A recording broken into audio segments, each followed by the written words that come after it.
एक व्यस्त शहर के रेलवे स्टेशन पर एक गरीब आदमी रहता था, जो ट्रेनों में सफर करने वाले यात्रियों से भीख मांगकर अपना गुजारा करता था।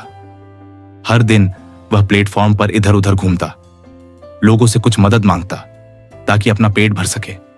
एक दिन जब वह हमेशा की तरह अब भीख मांग रहा था, उसकी नजर एक लंबे कद के आदमी पर पड़ी जो सूट और टाई में था। वह आदमी अमीर लग रहा था और भिखारी ने सोचा कि शायद यह मुझे अच्छा पैसा देगा। वह उसके पास गया और मदद मांगी। सूट वाले आदमी ने उसकी ओर देखा और पूछा, तुम हमेशा मांगते ही रहते हो, क्या कभी किसी को कुछ देते भी हो? भिखारी बोला, साहब, मैं तो एक भिखारी हूं। मेरे पास कुछ भी नहीं है जो मैं किसी को दे सकूं।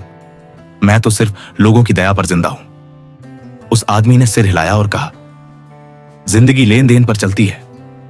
मैं एक व्यापारी हूं, मुझे केवल सौदे में विश्वास है। अगर तुम्हारे पास कुछ देने को है तभी मैं तुम्हें कुछ दे सकता हूं। इतना कहकर वह आदमी ट्रेन में बैठ गया और चला गया। भिखारी हैरान रह गया। उसकी बात उसके दिल को छू गई। उसने सोचा, शायद मुझे इसलिए कम भीख मिलती है क्योंकि मैं बदले में कुछ नहीं देता। लेकिन मैं तो भिखारी हूं, आखिर दे भी क्या सकता हूं? वह कई दिनों तक इसी सोच में डूबा रहा। फिर एक सुबह स्टेशन की दीवारों के पास कुछ रंग बिरंगे फूल खिले हुए उसने देखे। तभी उसके मन में एक विचार आया, अगर मैं लोगों को उनकी दया के बदले फूल दूं तो? उसने कुछ फूल तोड़े और अपना दिन शुरू किया। अब जब भी कोई उसे पैसे देता, वह बदले में एक फूल और मुस्कान देता। लोग इससे बहुत प्रभावित हुए।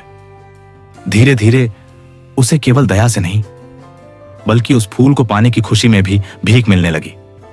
उसकी आमदनी बढ़ने लगी। एक दिन वही लंबा आदमी फिर से स्टेशन पर आया।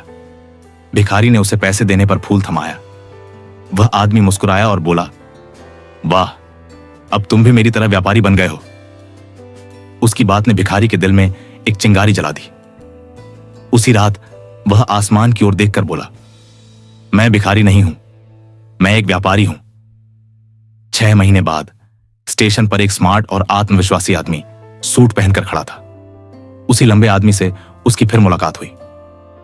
वह वही भिखारी था, लेकिन अब वह फूलों का व्यापार करता था और व्यापार के सिलसिले में सफर कर रहा था।